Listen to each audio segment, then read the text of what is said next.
Posibleng nakalabas na ng bansa ang ilang personalidad na sangkot umano sa flood control projects. Yan ang binunyag ni Senator Rodante Marcoleta. Ang detalye sa report ni Daniel Manalastas. Ang tingin ngayon ng ilang senador mukhang may dami sa mga kontraktor sa flood control projects o hindi talaga sila ang tunay na may-ari ng mga kumpanya. Binahagi yan ni Senate Minority Leader Tito Soto. Si Senate Majority Leader Joel Villanueva naman may mga pinaghihinalaan din. Dito sa top 15 na puro bilyon-bilyon na racket sa flood control, meron talaga kaming alam, hindi lang suspecha, meron kaming alam na mga at least 3, 4 doon ay yung mga nakalistang pangalan, hindi yun talaga may-ari. Merong mga malalaking kontraktor din na nasa likod ng iba doon. How do you assess yung Wawaw owner, yung Arevalo, at saka yung Remando? How do you assess it? Well, it looks like they are dummy companies, no?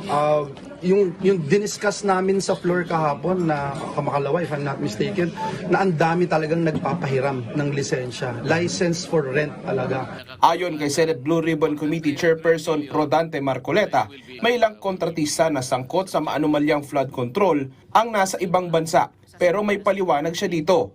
Hindi naman ibig sabihin lumabas dahil doon. Merong nandun sa ibang bansa. Malay mo, baka umuwi naman sila. Hindi ko naman sinabi na nagtago o kusang tumakas. Hindi. Kasi sa informasyon, inahanap nga kung present sila, may nagsasabing nasa ibang bansa. Samantala, nung nakaraang pagdinig, may kinumpirma si Sara Diskaya nang magtanong si Senator Ronald De La Rosa. Yung mga flood control projects, kailan kayo nag-engage ng flood control projects sa DPWH?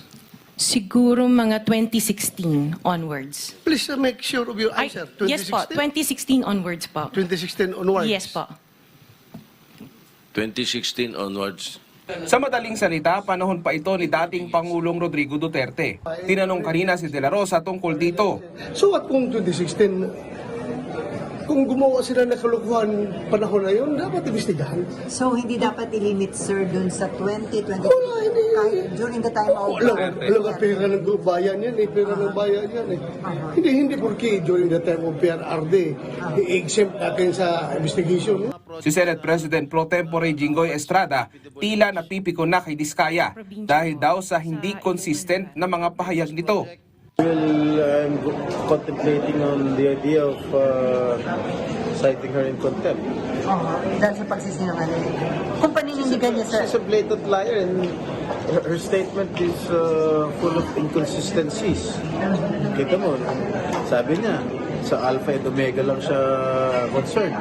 Tapos nung tinanong ko si St. Timothy, St. Gerard, nag-divest naman pero hindi naman totally nag-divest. Sa ngayon, humihirit na rin ang Senate Blue Ribbon Committee sa Department of Justice na ilagay sa Immigration Lookout Bulletin Order ang ilang nadadawit sa issue sa flood control. Daniel Manalastas para sa Pambansang TV sa Bagong Pilipinas.